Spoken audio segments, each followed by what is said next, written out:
Efemérides de hoy, miércoles 2 de enero, y nos vamos a 1492, a uno de los hechos tal vez más importantes de del milenio. Nos vamos a hablar incluso de la Edad Media, del milenio. ¿Por qué? Porque un día como hoy, el reino nazarí de Granada se rinde ante Isabel la Católica. Bueno, ahí aparece por primera vez aquella frase de Boabdil, pues más bien de la madre de Boabdil: no llores como mujer lo que no supiste defender como hombre. Bueno, también decir que hay un color blanco sucio que se lo debemos a esta señora, a Isabel la Católica. ¿Por qué? Porque ella dijo que no se volvía a bañar hasta que no se tomara todo el reino nazarí, todo el reino de Granada. Así que imagínense el blanco ese de qué colorcillo estaba. Bueno, lo interesante es que, a los que no saben, el dueño de Cervecería Modelo, la que hace la deliciosísima cerveza Corona, pues dejó un legado de dinero, porque él está pidiendo la canonización de Isabel la Católica. Bueno, ¿qué pasó después con estos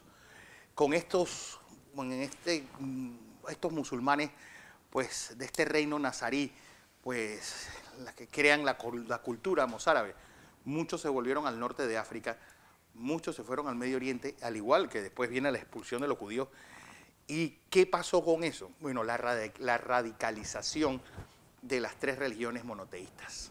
En fin, no olvidemos que del reino nazarí, todos estos reinos y todos estos áreas de la antigua Al-Andalus, su califa era musulmán, obviamente, pero su jefe de finanzas y su médico siempre fueron judíos.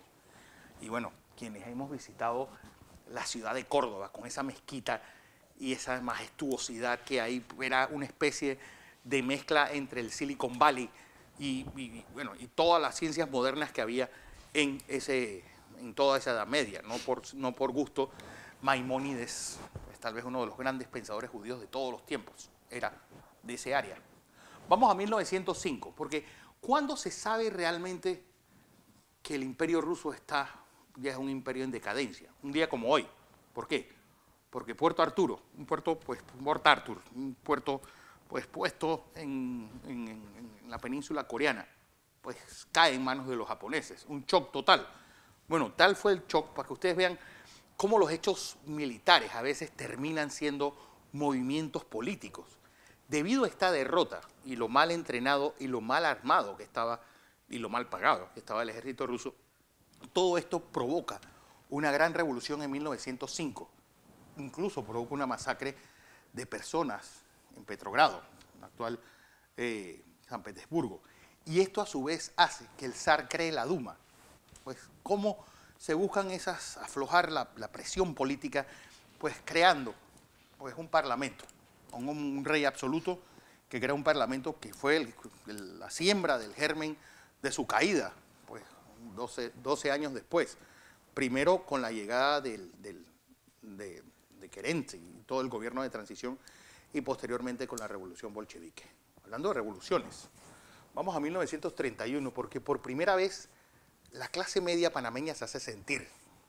Pues Nenecún Quirós, pues Víctor Florencio Goitía, todos estos jóvenes, muchos de ellos graduados en universidades extranjeras, muchos de estos jóvenes por primera vez, la primera generación de panameños nacidos en Panamá. Bueno, todos ellos crean un movimiento que tal vez sea el movimiento social que tenía pues una misión clara. Pues meten a Arnulfo Arias y terminó robándoles hasta el himno.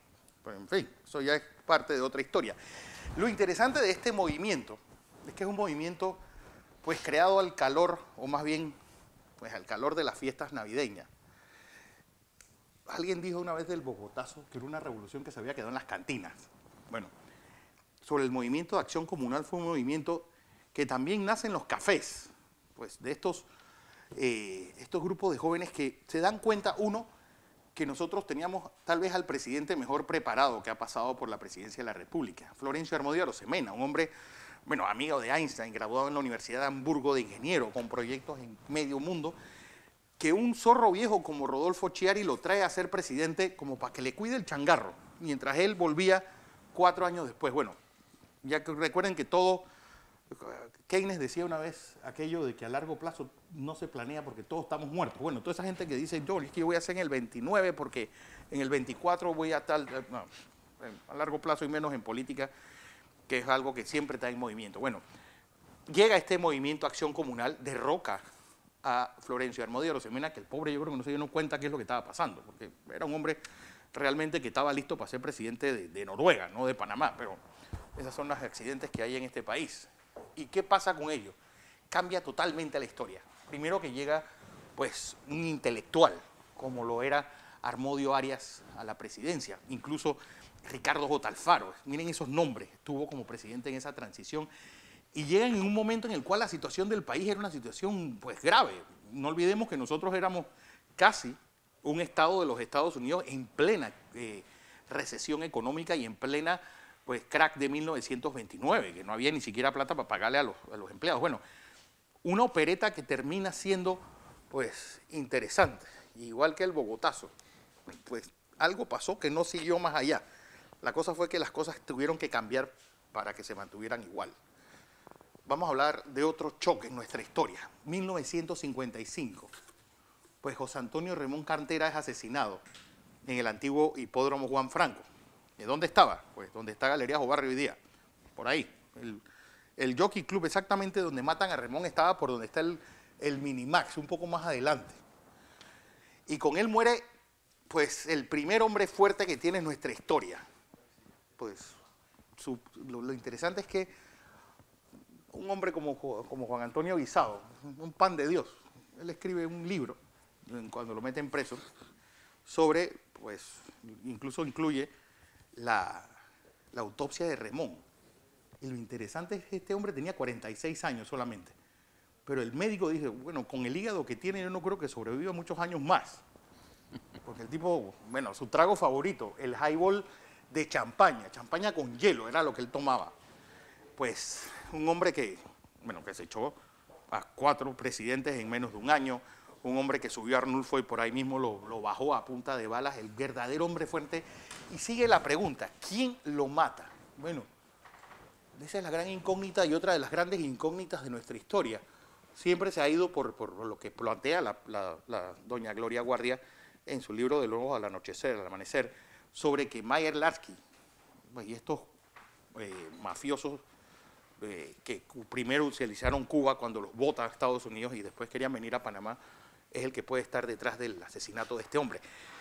Lo interesante de él, y que plantea muy bien la señora Gloria Guardia, es que este era un hombre, bueno, para los que no saben, este hombre participó en los Juegos Panamericanos y a pesar de sus más casi 300 libras,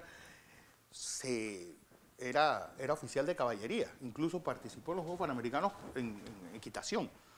Así que esa era su fascinación por los caballos y entienden por qué pues, el hipódromo lleva su nombre. Vamos a 1994, porque esta es la triste historia de América Latina. Cuando pensamos que estamos tocándole la cima al cielo, pues siempre se nos termina el sueño convirtiéndose en pesadilla. 1994, 1 de enero del 94, México estaba en su mejor momento. Creían ellos pues, económicamente, pues ya se entraba en vigor el TLC, películas mexicanas ganando Óscares, atletas mexicanos pues en su mejor momento, Salinas de Gortari a punto de entrar como presidente o como primer gerente general o gerente de la Organización Mundial del Comercio. ¿Y qué pasa? Pues todo eso era un espejismo.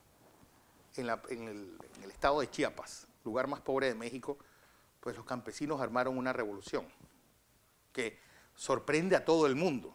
Una guerrilla en México, cuando la última vez que hubo una guerrilla ahí fue en 1917. Bueno, sí.